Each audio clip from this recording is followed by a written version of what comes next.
नमस्कार। कैसे हैं आप सभी? मैं आपका योगेंद्र काद्यान। आज एक बढ़िया टॉपिक मिला, मुझे एक खुशखबरी मिली आप सभी के लिए, इसीलिए ये वीडियो लेके आपके सामने आया। तो आपने थंबनेल, फोटो, टाइटल तो देख ही लिया होगा। अब फटाफट डिटेल भी पढ़ लीजिए, मेरे सामने है डिटेल। मैं शुरू से बिल्कुल लास्ट तक एक एक चीज़ आप लोगों को बताऊंगा बहुत ही क्लियरिटी के साथ। तो बाद में कमेंट करके कुछ कुछ पूछने की बजाय अभी फ़िलहाल ये पूरा वीडियो ज़्यादा लंबा तो नहीं होगा, ध्यान से एक एक बात सुन लो। किस वेबसाइट से, किस लिंक से आपको फॉर्म मिलेगा, कैसे भरना है, ऑनलाइन है, ऑफलाइन है, सब चीज़ मिलेंगी आपको। क्या क्या इसके अंदर है, क्या मांगा गया है, क्या क्वालिफिकेशन है, कैसा टेस्ट होगा, सब कुछ डिटेल दूंगा मैं आपको। बस वीडियो बीच में छोड़ के जाएंगे, आपका नुकसान होगा। तो ये जो 20 वैकेंसी हैं टोटल फायर डिपार्टमेंट से संबंधित, और जहां हैं वो भी बताऊंगा मैं आपको। भारत सरकार के Bhabha atomic research centre Mysore के लिए ये एप्लीकेशंस इनवाइट की गई हैं, फॉर्म मांगे गए हैं आप सभी से। Bhabha atomic research centre Mysore, government of India. तो केंद्र सरकार की नौकरी है भाई। थोड़ा अच्छे से कोशिश करना और ध्यान से एक एक बात समझ लेना मेरी। तो पहले पोस्ट बताऊंगा मैं आपको, फायरमैन वाली पोस्ट का नाम रखा गया है ड्राइवर कम पंप ऑपरेटर कम फायरमैन। ड्राइवर कम पंप ऑपरेटर कम फायरमैन, यानी कि डीसीपीओ कम फायरमैन। टोटल पोस्ट डीसीपीओ कम फायरमैन की 16 पोस्ट हैं, जिसमें से 6 अनारक्षित कोटा और 5 ओबीसी कोटा के लिए, 3 एससी कोटा के लिए, 1 एसटी कोटा के लिए और 1 ईडब्ल्यूएस वालों के लिए।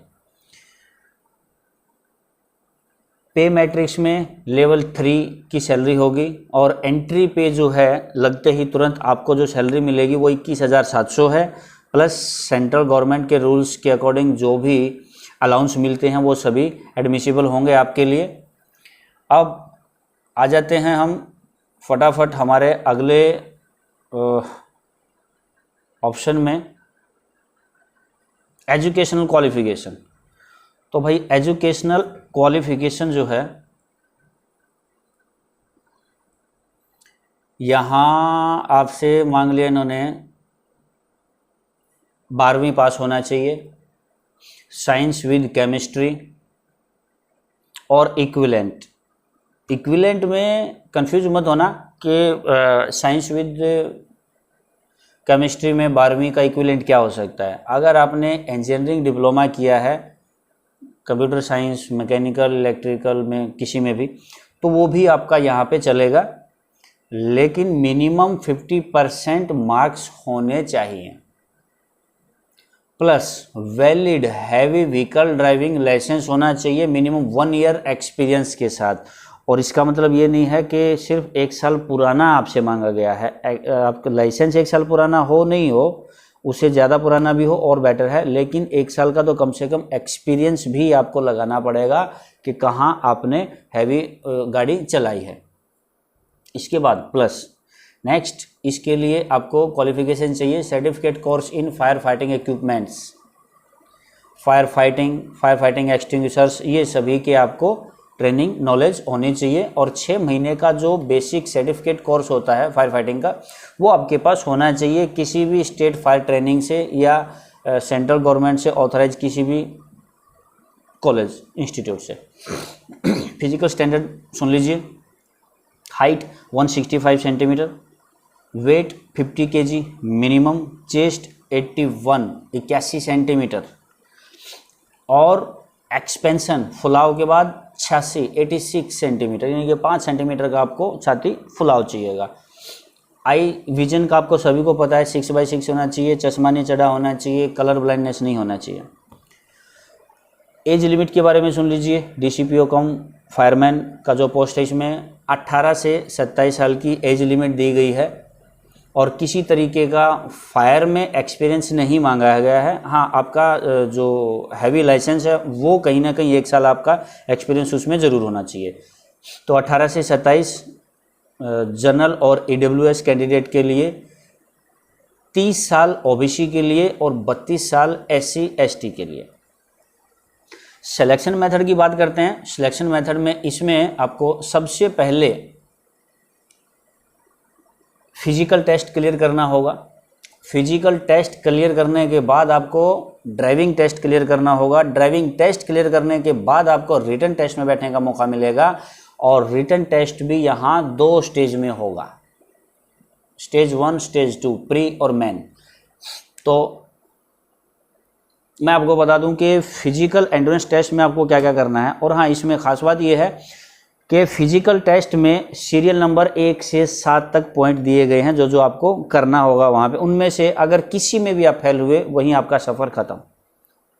तो आपको टोटल एक एक पॉइंट क्लियर करना होगा। सबसे पहला 100 मीटर की रेस है, 100 मीटर रनिंग है आपकी, 100 मीटर की 25 सेकेंड टाइम मिलेगा आपको।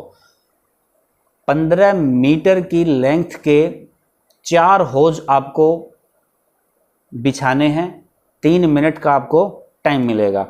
तीसरा सीरियल नंबर जो आता है, 10 मीटर लेंथ की एक्सटेंशन लैडर पे आपको चढ़ना और उतरना है, 2 मिनट का आपको टाइम मिलेगा और वो भी 2 बार चढ़ना उतरना है।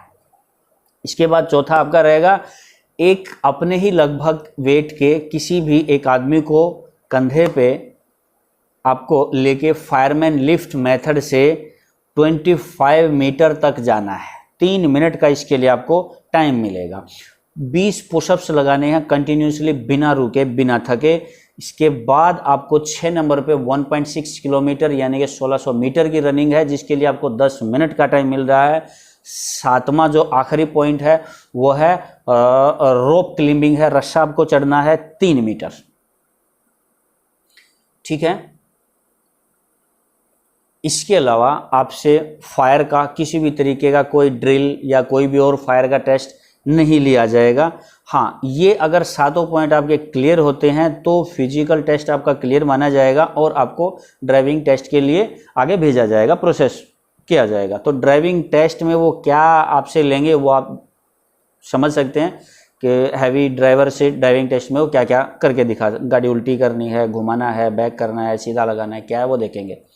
इसके बाद रिटर्न टेस्ट की बात करें तो रिटर्न टेस्ट 2 स्टेज में मैंने आपको बताया था। फर्स्ट स्टेज में 1 घंटे का टाइम मिलेगा, 50 मल्टीपल चॉइस के आपको क्वेश्चन मिलेंगे, जिनमें से 20 क्वेश्चन आपके मैथ के होंगे, 20 क्वेश्चन साइंस के होंगे, 10 आपके जीके के होंगे। अब मार्क्स की बात करें तो इसमें हर करेक्ट आंसर के लिए 3 मार्क्स मिलेंगे और हर एक इनकरेक्ट आंसर के लिए 1 नंबर कटेगा आपका, यानी कि नेगेटिव मार्किंग इसमें आपकी होगी। अब सेकंड स्टेज में जो एडवांस टेस्ट है उसमें भी सेम 50 मल्टीपल चॉइस क्वेश्चन मिलेंगे और उसी बिल्कुल स्टेज 1 की तरह ही आपको इसमें भी 3 नंबर मिलेंगे हर एक करेक्ट आंसर के लिए, 1 नंबर कटेगा आपका इनकरेक्ट आंसर के लिए। लेकिन हाँ, यहाँ टाइम आपको 2 घंटे का मिलेगा। स्टेज 1 में 1 घंटे का मिल रहा है, यहाँ आपको 2 घंटे का मिल रहा है, यानी कि स्टेज 1 से काफ़ी हार्ड होगा ये। अब हम पोस्ट की बात करते हैं, एसओ की। ये आपका फायरमैन का क्लियर होता है। अब एसओ के बारे में थोड़ी जानकारी दे दूं। एसओ की 4 पोस्ट है यहाँ पे, जिसमें 3 अनरिजर्व्ड हैं और 1 ओबीसी के लिए रिजर्व है। लेवल 6 का पे मैट्रिक्स लागू होगा और एंट्री पे जिसको बोलते हैं, लगते ही जो सैलरी तुरंत मिलती है, यहाँ 35,500 मिलने वाली है, 35,400 प्लस वो सभी अलाउंस जो भी मिलते हैं गवर्नमेंट एम्प्लॉय को। एजुकेशनल एंड अदर क्वालिफिकेशन की बात करें तो यहाँ ज़रा ध्यान देना होगा आपको। 12th pass science with chemistry या इक्विवेलेंट वही सेम इंजीनियरिंग डिप्लोमा अगर किया है वो आपका चलेगा। यहाँ पे 50% मिनिमम 50% मार्क्स तो आपके होने ही होने चाहिए। साथ में वैलिड हैवी ड्राइविंग लाइसेंस होना ज़रूरी है। एसओ के लिए भी एक्सपीरियंस यहाँ पे ड्राइविंग का बिल्कुल नहीं मांगा गया है, लाइसेंस होना चाहिए। अब कोर्स की बात करें तो यहाँ सिर्फ और सिर्फ ओनली केवल NFSC national fire service college pass out candidate ही अप्लाई कर सकते हैं। इसके अलावा आपने कहीं से, किसी यूनिवर्सिटी से, किसी अथॉरिटी से किया हो कोर्स, आप फॉर्म ही नहीं डाल सकते हैं। इससे आगे हम बात एक्सपीरियंस की अगर मैं आपको बताऊं तो इन्होंने एक्सपीरियंस भी मांगा है SO के लिए। भाई एक्सपीरियंस आपके पास अगर लीडिंग फायरमैन की पोस्ट पे काम करने का 5 साल का एक्सपीरियंस है तो आपको टोटल 12 साल के एक्सपीरियंस पे एलिजिबिलिटी मिल जाएगी। लेकिन अगर आपके पास लीडिंग फायरमैन का कोई एक्सपीरियंस नहीं है, आपने सिर्फ फायरमैन या ड्राइवर या DCPO के पोस्ट पे काम किया हुआ है, तो आपको 15 साल का एक्सपीरियंस चाहिए, 15 ईयर्स का। इसका मतलब सीधे सीधे ये होता है कि अगर लीडिंग फायरमैन में आपने काम किया है तो 2007-8 के बाद के जो भी NFSC पास आउट हैं वो यहाँ एलिजिबल ही नहीं हैं।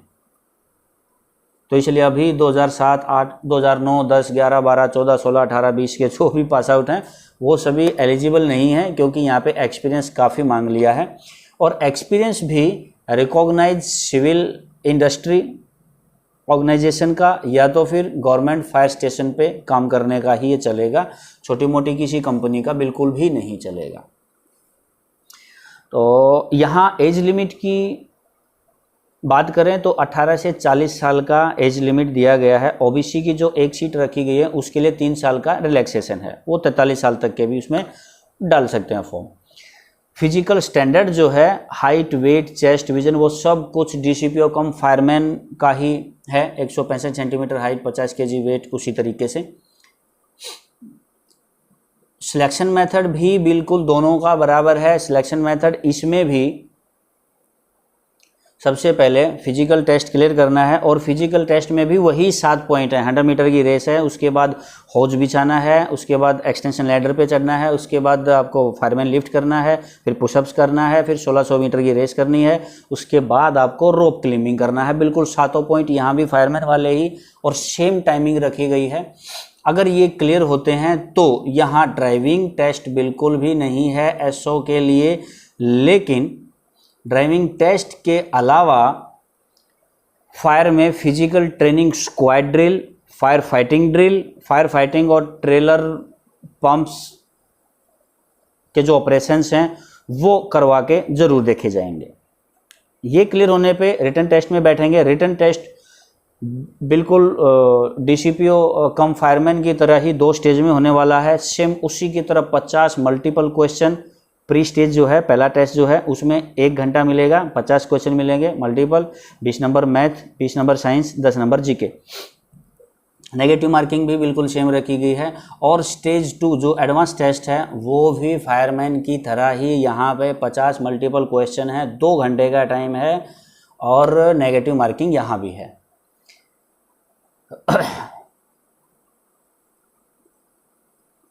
तो दोनों आपको मेरे ख्याल से क्लियर हो गए होंगे।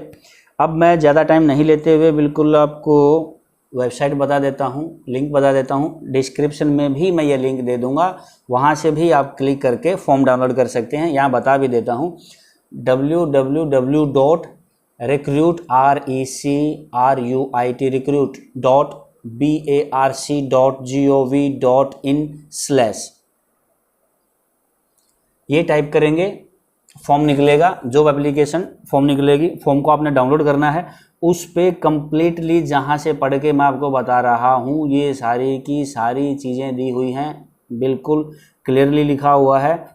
ये ऑनलाइन नहीं है, ध्यान देना। ये फॉर्म ऑनलाइन अप्लाई नहीं कर सकते, ये सिर्फ और सिर्फ ऑफलाइन ही आपको अप्लाई करना है। अपने डॉक्यूमेंट्स भेजने हैं, और PDF फाइल में जो एप्लीकेशन फॉर्म का जो फॉर्मेट दिया गया है सिर्फ उसी में भर के भेजने पे ही वैलिड है, और कोई भी किसी तरीके का फॉर्म भेजेंगे तो वो वैलिड नहीं होगा। डॉक्यूमेंट्स में आपको हर चीज़ भेजनी है जो मांगी जाएगी। जैसे आपका 10th की मार्कशीट जाएगी एज प्रूफ के लिए, और 12th की मार्कशीट जाएगी क्वालिफिकेशन के लिए, साथ में जो एसओ का कोर्स या तो फिर फायर फाइटिंग का सर्टिफिकेट कोर्स मांगा गया वो भी लगाना है, हैवी ड्राइविंग लाइसेंस लगाना है, एक्सपीरियंस की जो डिटेल्स है वो भी आपको साथ में लगानी है। और SC ST OBC या जनरल जिस कैटेगरी से आप डाल रहे हैं तो उसका जो कास्ट सर्टिफिकेट है वो भी आपको उसमें संलग्न करना है, भेजना है। और जब आपको टेस्ट के लिए बुलाया जाएगा फिजिकल टेस्ट के लिए, तब भी आपको ये सारे ओरिजिनल डॉक्यूमेंट साथ में लेके जाना है। ठीक है, मेरे ख्याल से तो काफ़ी हो गया है आपका। और इसके अलावा आपको जो भी बाकी की इन्फॉर्मेशन और ज़्यादा गहराई से पता करनी है तो जो PDF डाउनलोड करेंगे तो उसमें हर छोटी से बड़ी डिटेल्स दी गई है। लास्ट डेट 15/10/2021, तो 15/10/2021 से पहले ही आपकी जो एप्लीकेशन है वो उन तक पहुंच जानी चाहिए। तो एडवांस में आप सभी को मेरी तरफ से बेस्ट ऑफ लक, आपको कामयाबी मिले। फिर किसी अच्छी सी जानकारी के साथ आपके सामने हाजिर होंगे, तब तक के लिए जय हिंद।